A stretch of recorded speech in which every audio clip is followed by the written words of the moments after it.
What is up, YouTube? It is Drex and I am back with another collections video. So today we're going to talk about my OG Xbox collection. Real long story short, I never owned an Xbox when I was a kid growing up, unfortunately. It wasn't until the 360 era rolled in and these consoles started going on sale and I used to get them. I had over about 4 or 5 of these consoles I would get from GameStop and Goodwill. And I had so many that I used to refurbish and sell, or I would just give them away. But I think, yeah, I had about 4 or 5 of them. I can't really remember. But during the time I was dealing with the Red Ring of Era, the 3 Rings of Death, a lot, I kind of went back to playing on OG Xbox. Now, most of my friends and family had the Xbox console, so I would have experienced the greatness of the Xbox console when I would go to their houses growing up. But it wasn't until I finally owned one where I got to experience it all for myself. And actually, ironically, I used to play my OG Xbox a little more than my 360 at the time. I know when I had sent it in to Microsoft for like the 3rd time, for my 360, I was just playing on this one a lot. So I only have one left now, and the one I have, the disk drive isn't too good on it, but it still does the job for me, and I can't complain. So yeah, let's get off into it. So starting all the way in the left, I'm just gonna pull out a few games so I don't struggle too much. Guess we can start here. So first up, we have Need for Speed Most Wanted. I personally think the 360 port of this game is a lot better than this one, but I can't complain either way. I like it either way. I used to play it online a lot, so mostly on 360, but you know, it's cool to have it on OG Xbox as well. So yep, got that one. We got Mercenaries, another awesome game, LucasArts game before LucasArts went under, unfortunately. So I don't think we'll ever see any new Mercenary games after this. Another was one on the 360 and PS3 back in the mid-2000s, but you know, unfortunately that's what had to happen with the Disney acquisition of Star Wars. Next up, we got 2 of my favorite games ever. I wish they Marvel, well, not Marvel, I wish, well, I don't think Activision is going to do anything, and now that Microsoft owns Activision, will be owning Activision and acquiring them, I don't think we'll be ever seeing these games again, or maybe a remaster. I don't really care, but you know, X-Men Legends is just my shit. I used to love playing the hell out of these, especially X-Men Legends 2: Rise of Apocalypse. I think I 100%ed that game out at one point in my life because I played it so much. But yeah, maxed out all the stats of the characters and everything, especially when you was able to unlock Professor Xavier and Iron Man. I think Iron Man was like the OP character of the game, but I'm like, I really didn't like playing as him as much. I'm like, I'm here to play as an X-Men character or a Brotherhood of Evil Mutants character, so why the hell not, you know? And you know, I'm a big X-Men fan anyway, so, you know, of course I'm gonna have my gripes with that. But moving forward, we have another underrated game right here that Namco need to probably either remaster because people missed out on it, or we need to at least get, you know, a remake or something like they do in Pac-Man World. But iNinja, very good game, very underrated game. If you like into little platformers and stuff, definitely check this out. Definitely a game not to sleep on. I originally played this on a GameCube, but I like playing it on Xbox more, so that's why I chose it. Up next, we got Scrapland. Now, the crazy thing about this, dude, this is originally a PC ported game that got ported onto the Xbox console. That's one thing I like about Xbox as well, is that on the OG Xbox, a lot of games that had PC ports like Half-Life 2 and Doom 3, they had, you know, and especially this one as well, you know, they were able to get ported on the Xbox because the hardware was very powerful, because, you know, the Xbox had that DirectX 9 graphics card on the console. So, you know, that's kind of awesome that we was able to Xbox was able to port some of those PC ported games onto the console. So yeah, very good game to play. I kind of don't understand it at times, but I think it's pretty good. You know, American McGee, you know, when he makes his games, he puts his heart and soul into them, so can't complain with this. You know, you guys know this is my favorite game, and I've said it several times. I own it on all three platforms: PSP, PS2, and Xbox. So yeah, here we go.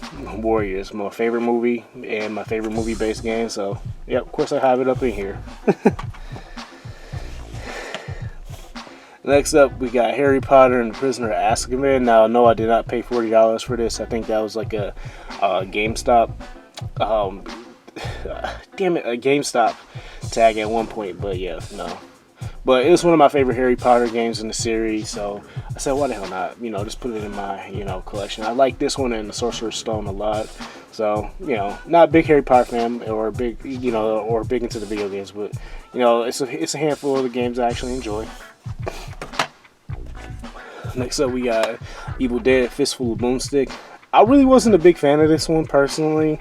I do like Evil Dead, and I do like the Evil Dead movies, Army of Darkness, Evil Dead 2. For originally Evil Dead, that's just a horror movie, no comedy elements involved. I even like the Evil Dead show, but yeah, not too crazy about this one. But I do like the one that you'll be seeing shortly.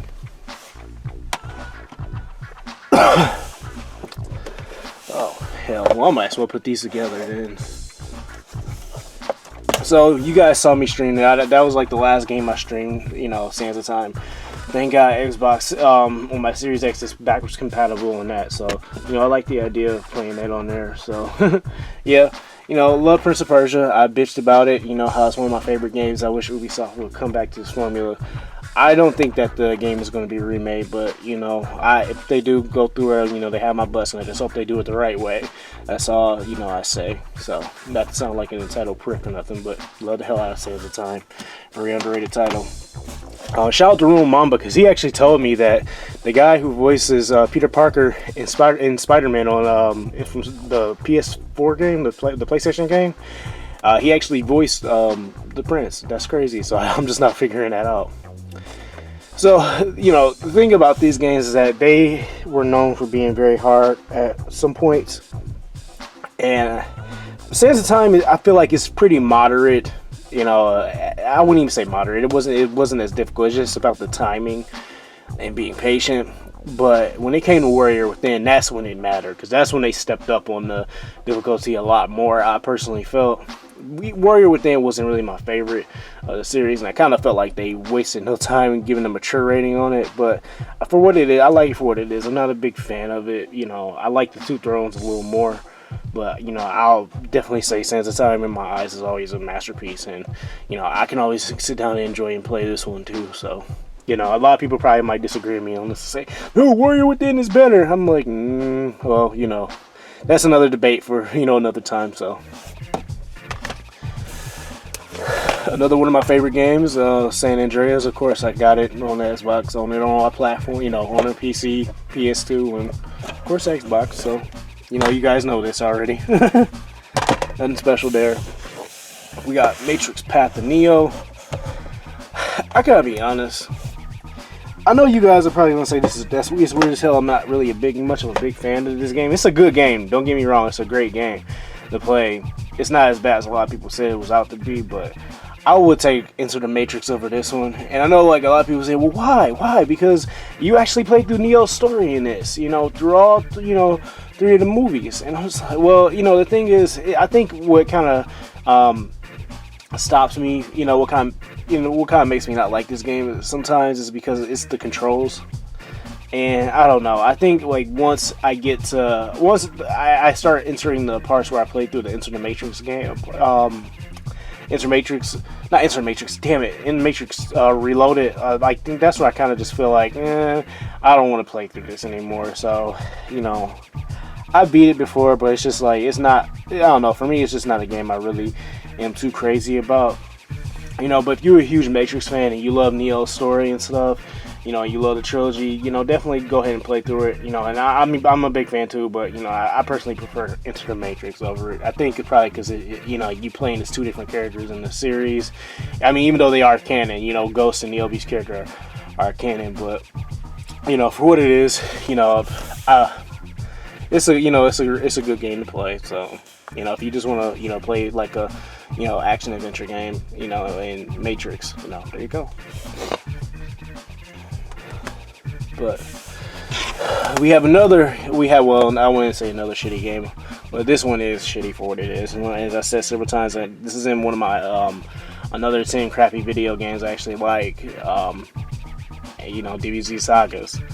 As I said before, you can beat this in 2 hours literally if you are not doing shit all day. Yeah, I think it's like actually one of the first Dragon Ball Z games released on the Xbox at the time. But yeah, nah, it's it is what it is. I mean, it just goes through the Saiyan saga all the way up to the Cell saga. There, there's a part in between where they mention Future Trunks and the Future Gohan saga as well, where you play through them like one or two levels. But yeah, literally, this is a game you can beat with a friend in like an hour and a half or 2 hours if you're just grinding. So yeah, nothing special about that game. Up next, we got Scarface, The Road Is Yours. Around this time, I got tired of movie-based games. But I realized, too, like, man, if I was playing Godfather, I might as well just give this a chance. And I'm glad I did. I didn't... So the thing about Scarface is that I was wondering, like, how was it going to be based off of a movie? Like, were they going to, include the movie parts? And no, it's basically just an alternate story if Tony didn't get killed by Sosa's men at the end of the game. And it's kind of cool. But to be honest though, I think as much as we probably wanted it, people who are fans of Scarface probably would like to see Tony win. And yeah, I think realistically watching the movie now, it's probably a good thing that he did die, because he was reckless as fuck. He killed Manny. He made a lot of bad decisions he shouldn't have made. So I mean, not doing a movie rant here. I'm just saying, I like the alternate universe stuff, but it's crazy. I would like to actually stream this, but man, I know I'm gonna have to mute the hell out of it, which is going to be crazy because the soundtrack in the game, has a lot of licensed music, including the music from the actual movie. So that sucks. But moving forward, we got another time waster here, nothing too crazy. It's not no Tony Hawk or anything, but aggressive inline, good, inline skater game. So it was like one of the first Xbox games that came out. I don't think it's a launch title, but it was like, going into that generation. Yeah. So, the graphics are a bit primitive and stuff, but it's still enjoyable to play. We got one of my favorite games coming up right here. Def Jam Fight for New York. Now, as I was shout out to Dark1985. I was talking to him yesterday. I was telling him I wasn't a big fan. Damn it! Hold still. Damn it. Okay. I was telling him I wasn't a big fan of Vendetta growing up as a kid because it felt like a wrestling game more than an actual fighting game. With Def Jam Fight for New York, they perfected it, like the craft and everything, like where you had more freedom. You wasn't in a ring all the damn time. You didn't have to do all the wrestling moves to, get characters to submit or pin them and stuff. It was just like you just time their asses out. You use your Blaze special, and that was it. I always chose Lil Kim to be my girlfriend. I always wanted Shawana to be my girlfriend, but it was like it felt so much more difficult. So I either alternated between Carmen Electra, Kimora Lee Simmons, or Lil Kim. But mostly it was Lil Kim for me because I thought Lil Kim was hot at the time.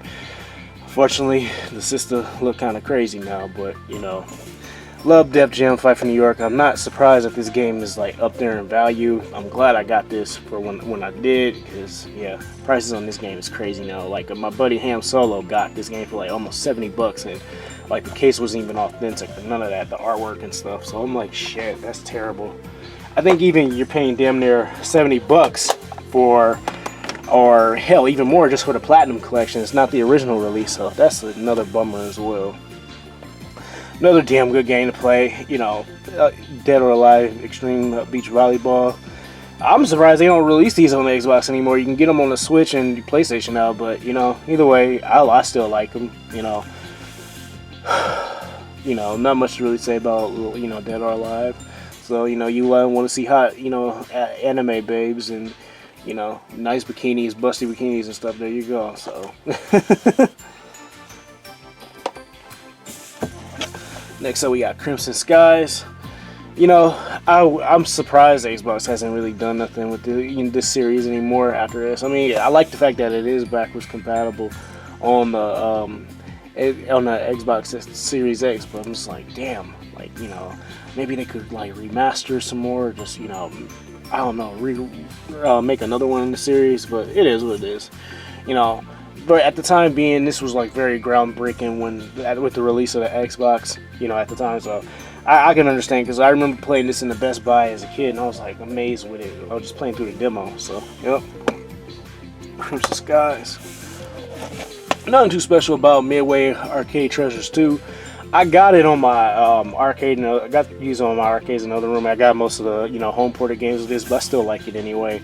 I had it in the collection. I used to play it a lot as a kid at my when I would go to my friend's house because they had it. We used to play all the Mortal Kombat games like crazy. When I think we had Mortal Kombat 2 and 3 on it, you know, Narc, and I used to play Maximum Carnage all the time on it with them. So yeah, just, you know, always respect the classics. Not Maximum Carnage, sorry. Total Carnage is right there at the top. Durr. And yeah, Primal Rage. Wasn't a big fan of Primal Rage growing up, honestly. I felt like it tried to emulate, you know, Mortal Kombat, but obviously Midway worked on it, so I mean, it would make sense. But speaking of Mortal Kombat, one of my favorite Mortal Kombat titles of all time, Armageddon. Man, I used to always create a Bruce Lee character and a Goku character. I spend more time creating characters in this fucking game. But like when you know, maxing them out and stuff, and going, you know, and going through the campaigns and beating the campaigns on novice and intermediate and all of them. But I'm almost done with the Conquest. I never beat the Conquest. I don't know why I never beat it up to one point. I think I got bored. But you know, I think I'm like on the last part of the game, you know, playing through Conquest. I think it was kind of a hitter for me, because it was kind of a sore one for me, because I really wanted to play through what the hell is that? I really just wanted to play another Shaolin Monk thing, because I was like, I felt very spoiled afterwards. I'm like, who the hell is Taeyu? I don't want to play as this fucking guy and stuff. And ironically, I hate I did that, because like now I don't think he's even considered a canon character anymore, now that WB owns Mortal Kombat.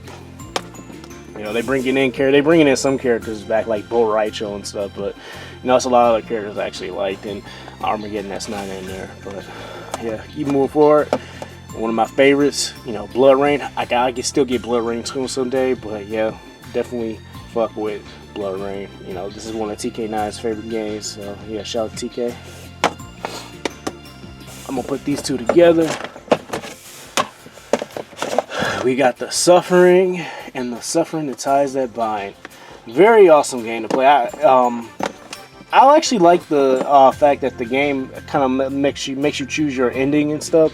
You establish good karma and bad karma throughout the game. So, for instance, like if you try, if it gives you the option to either kill an officer or an innocent person in the prison, you know, if you kill them, you're gonna get bad karma for it. If you do kill them, you know, if you don't kill them, you get, you know, good karma. So that's the good thing and beauty about the game as well. You know, despite of you becoming you know, utilizing your psychological skills that you acquire to kill, you know, villains and, you know, monsters in the prison. So yeah, that's a beautiful thing about the game. It kind of reminds me of this old horror game. Both of them remind me of the horror game. Not this horror game, but this horror movie called Shocker. I think Wes Craven worked on it in the 80s. But yeah, it's about an inmate who ends up getting electrocuted. He's on death row, and he ends up acquiring like electricity powers and stuff. Even though you don't do that as much in this game, you just, you know, you basically are using your monster-like skills to fight off monsters and stuff. Even though you do remain in prison, you know, unfortunately. But you know, yeah, you get access to guns and all kinds of stuff, and that's the beauty of it. But you know, I don't. The thing is, I don't understand about the second one though. As like, you know, I don't think a second one was needed to be made. It's a good game, don't get me wrong, but I just felt like it just wasn't necessarily needed at this point. But it is what it is. You know, I can't complain.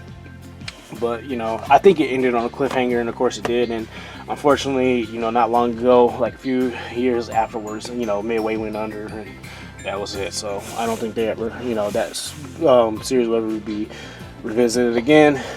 But you know, love my survival horrors and I love The Suffering, so why the hell not? Up next, we got another theatrical game, and this is actually before David Cage started working on PlayStation games, you know, titles only by themselves. So this is actually one of his early games right here, the Indigo Prophecy. I think you can get this on the Switch. I know you can get it on PlayStation, on the PlayStation 4 store, you know, or you know, you can also get it on Xbox too. I think it's available on there.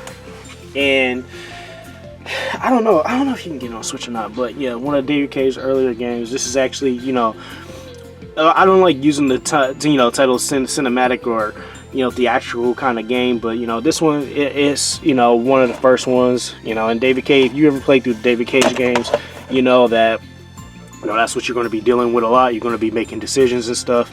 They're like interactive and stuff like that. This one is more of a psychological thriller.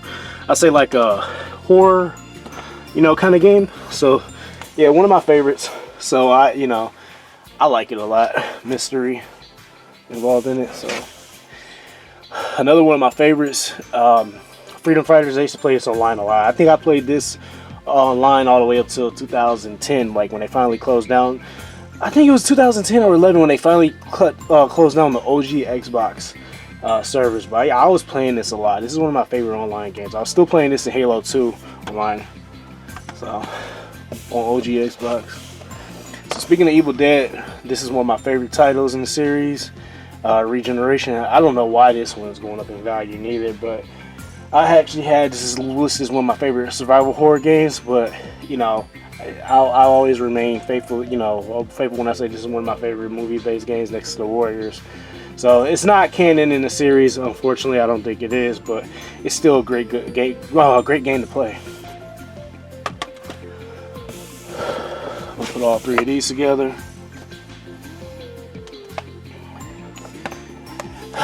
So we got Ninja Turtles 1, 2, and 3.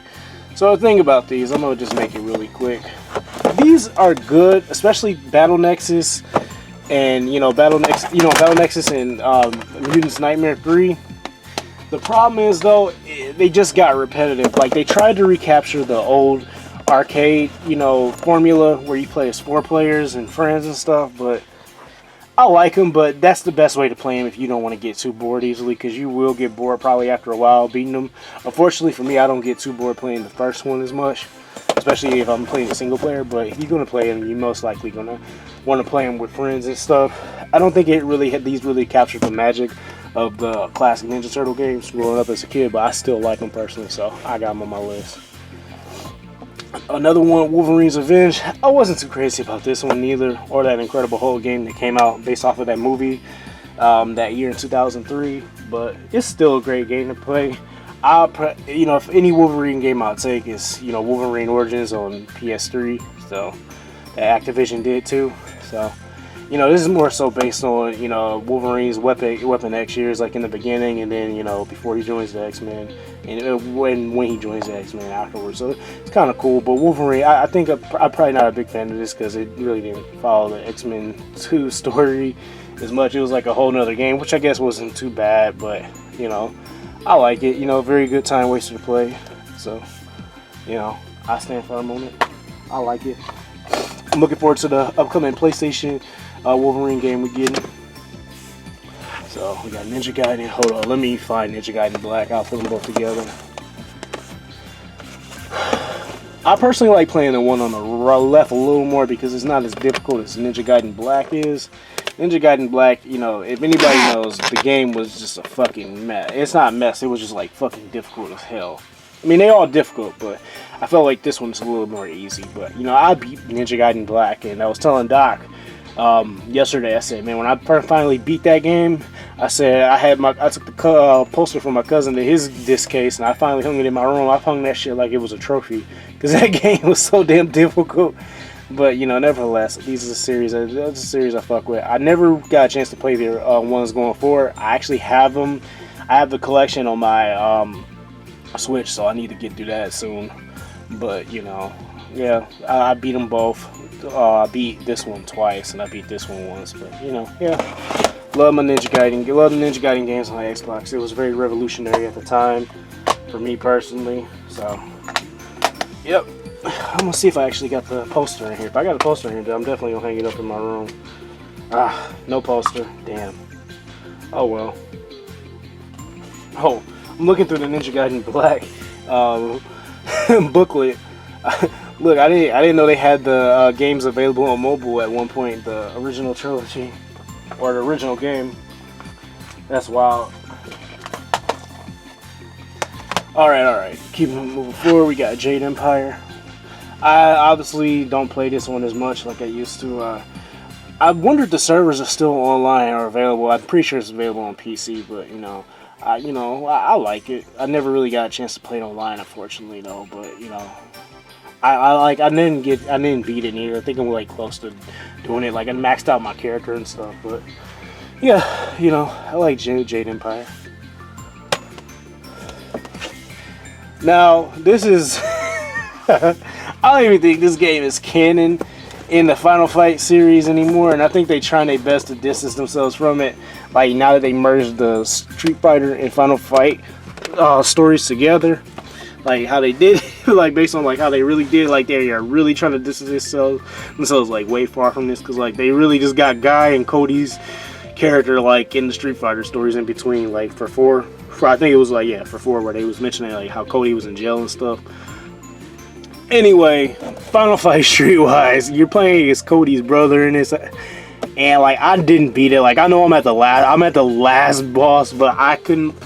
After I saw the ending, I should have did that, and how bland it was. Like how basically after you beat the boss, that was it. Like there was no happy ending or no climax afterwards. I said, "Fuck this game."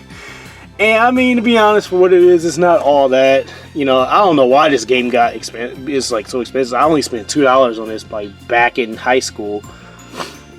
I actually started collecting Xbox games like heavily like back in 2008. Up to 2010. So, actually no, technically I'm still collecting them now. But like I was like going hardcore in them times, like on it. But yeah. It's so many things wrong with this game, and it's probably a good thing that it's not canon anymore, but I like it for what it is. If you play through the arcade mode, you get a little bit more nostalgia with the Final Fight games. But yeah, Streetwise ain't it, bro. But it's a good game to play, and a time waster. So me, I like crappy games. So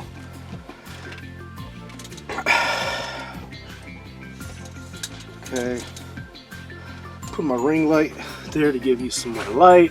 We almost getting through it, so up next we got Cold Fear, an awesome survival horror title that Ubisoft did. They could have continued to making games like this. You're basically on a boat trying to survive that's sinking and everything. Zombies and villain criminals are on the ship and stuff.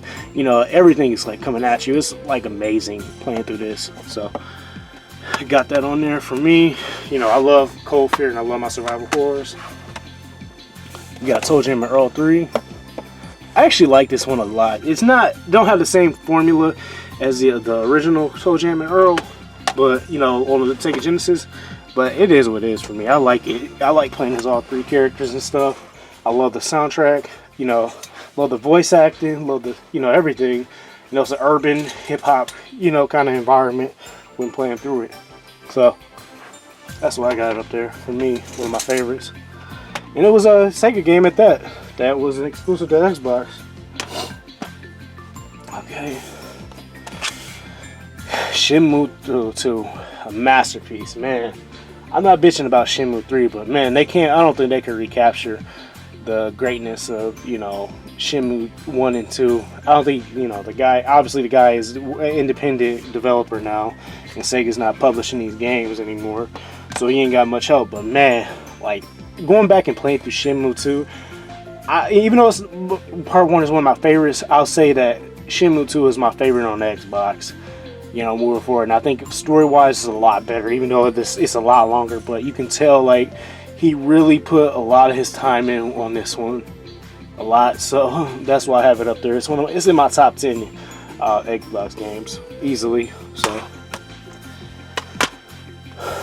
no complaining there. So I'm gonna have to shift some of these over because the light is a lot better in this area. For some reason, the cord on my ring light is like very short. So I'm just gonna shift some stuff over. I know. We getting through it.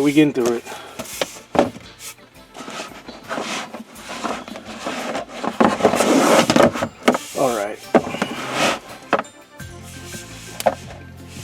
I guess I'll just go this way at this point moving forward. So these are all demo games, exhibition games. When my one of my old friends and his dad ended up getting some Xbox consoles for me. They actually ended up getting 2 of them for me. They gave me all these exhibition games, I guess, that someone had sold all together in like a bundle. God damn. Sold them all together in a bundle. So, you know, yeah. Damn it, things keep falling. So, you know, you got beauty of it all is that, you know, you can play certain demos in the game. I think one game that kind of felt permanent was Marvel vs. SNK 2 on one of these exhibition games. I can't remember which one it was. I think it was either, let's see. Yep, it was this one. Yep, SNK Capcom vs. SNK 2 EO. It was the exhibition volume 2. Yeah, with Paul Pierce on it when he was for the Celtics. So nothing too crazy, just demo games. They not, you know, I just got them in there just to have them.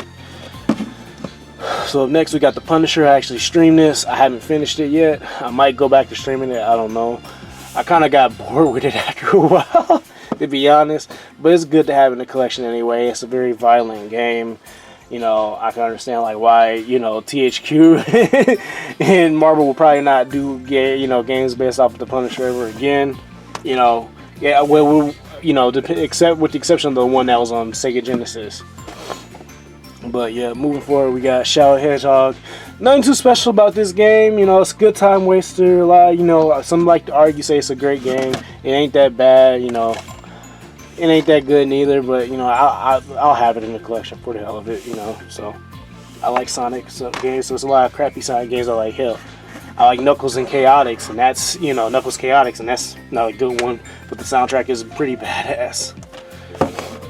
Up next, we got another one that's not too good neither. You know, I personally like Blood on the Sand more, but Bulletproof is pretty cool. I'll probably never stream this or Blood on the Sand because the licensed music, but hey, you know, pretty awesome for what it is at the time. And the dialogue is hilarious as hell too, like it is in the other ones, like, you know, Blood on the Sand. But moving forward, this game is very, very expensive on PS2. If you can get the Xbox port, go ahead and do it, but it's expensive as well. But Obscure, I love this game a lot. I love the Sum 41 music in it. Unfortunately, you get it on PC, you can't. They took out the Sum 41 licensed music and the spam music, so you know, yeah, that sucks. But I love it. It was like, like I said before, if you mix the movie The Faculty and Resident Evil together, it's just like that, and it's co-op. So a very awesome game. The thing about it though is that this game does have permadeath in it.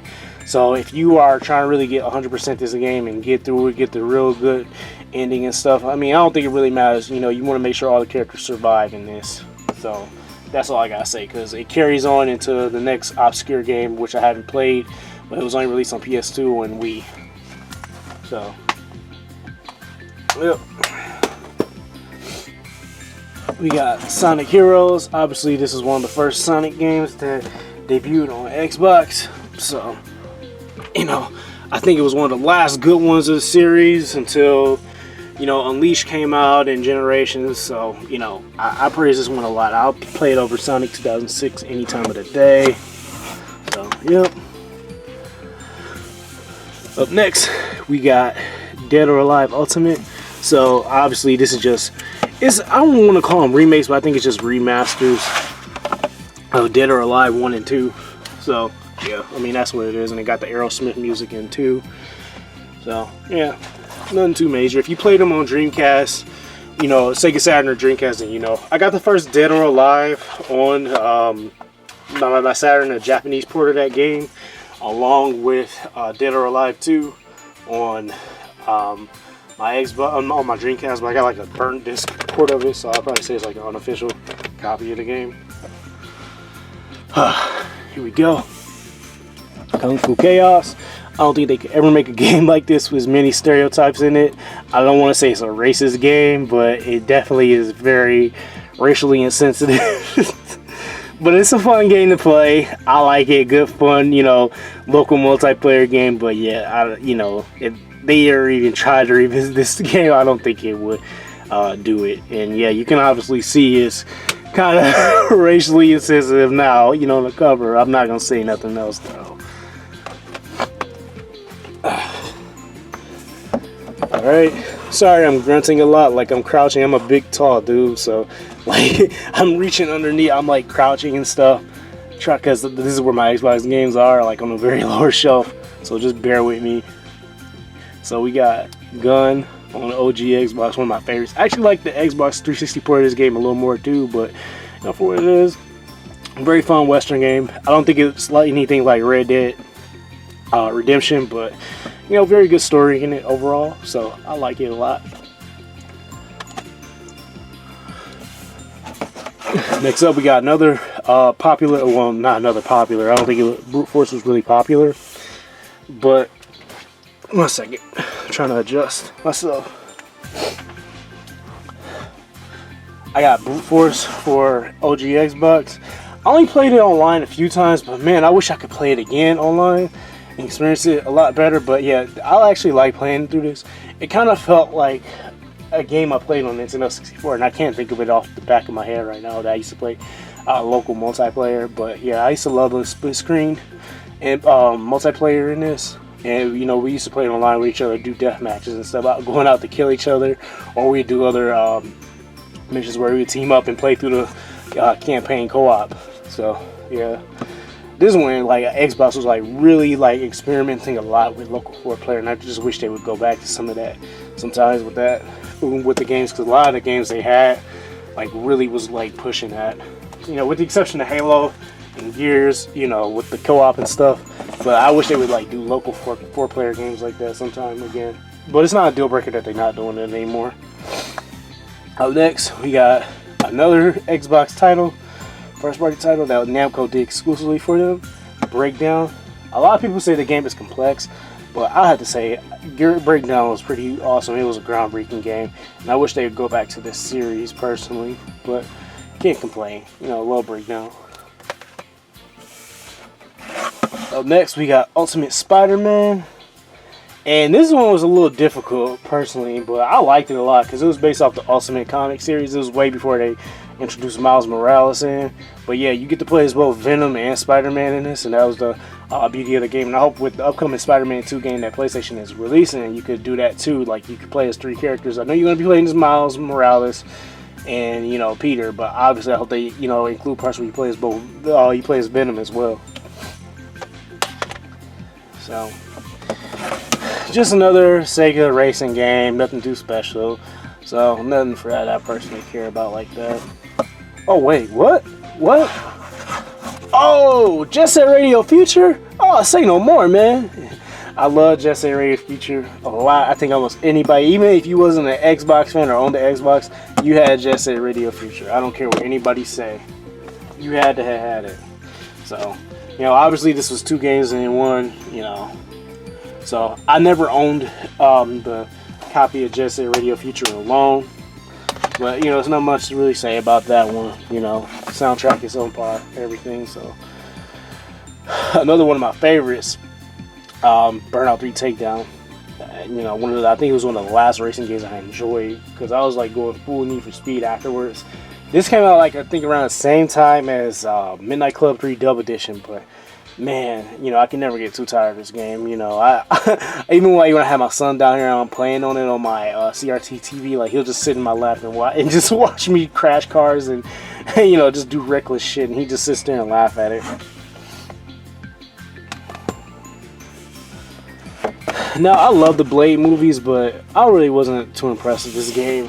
I feel like it could have done better, or maybe it just was what they had, the technology they had at the time. But man, it's kind of rough playing through that games because it's like clunky as fuck. But if you are able to get past it and play it, you know, you can do it. I obviously know what happens in the Blade 2 story. I don't know how far I am in it. I might go back and revisit and play it someday, but you know, when I got it for like $1 from a mom and pop shop. And when I finally got a chance to play through it, I was not really, you know, too impressed with it. You know, because I never got a chance to play it as a kid. So I'm like, yeah. But, you know, I love the, you know, the Blade series for what it is. We got 007, Everything or Nothing. I actually like that one a lot. It's a lot more difficult, like playing as James Bond in third person, but I like it personally. I like the character, you know, how they kept Pierce Brosnan, and then they made a whole, you know, new, you know, story themselves, like that was like outside of the movie franchise. I like that a lot. You know, it does challenge you a lot, but it's no GoldenEye, for what I'm gonna, you know, be real and say it's nothing like GoldenEye, but it's, you know, still a damn good game.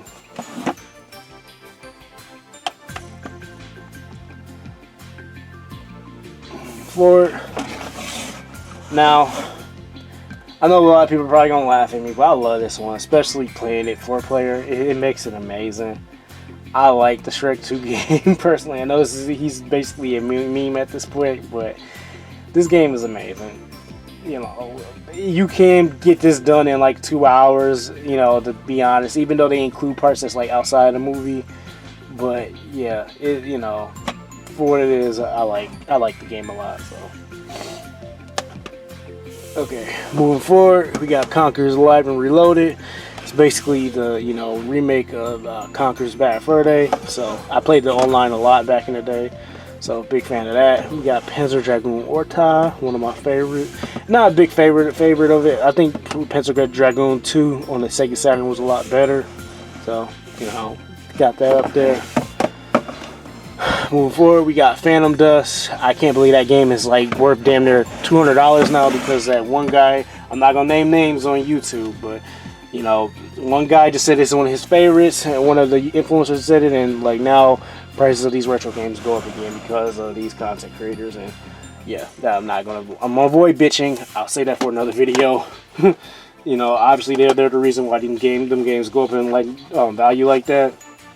But moving forward, we got Halo 1. Damn it. We got Halo Combat Evolved and Halo 2. You know, Steelbook case limited edition. So had to have the Halo games in the collection. So yep. Still as much as this Steelbook went through, like I'm shocked it's still standing. So that mug is almost 18 years old. 18 or oh damn, it is 18 years old coming up. Chronicles of Riddick, another PC classic, PC port classic that was ported on the Xbox. Love that game a lot. One of my favorite movie-based games. We got Grabbed by the Ghoulies, another Xbox exclusive that I loved a lot. It just gets weird using the analog sticks at times for certain actions, but you know, I like it for what it is. You know, you basically are in the haunted house to save his girlfriend. So, you know, I liked it a lot when it came out. I thought it was actually based off of that Disney movie, The Haunted Mansion, when I first saw it. And I remember it, like, I was wondering, like, why isn't that game on PS2? Because I was looking for it all the time. And like, oh, you have to have an Xbox to play that. I remember that's what the guy at GameStop told me. I'm like, oh, shit, I didn't know it was exclusive. So, yeah. Moving forward, King Kong. A lot of people didn't like this game. They said it was annoying at some points, but I personally like it. I only beat it twice, but for what it is, you know, very fun, interesting game. I just know I like playing playing in the King Kong missions more than the actual human missions. But you know, it is what it is for me.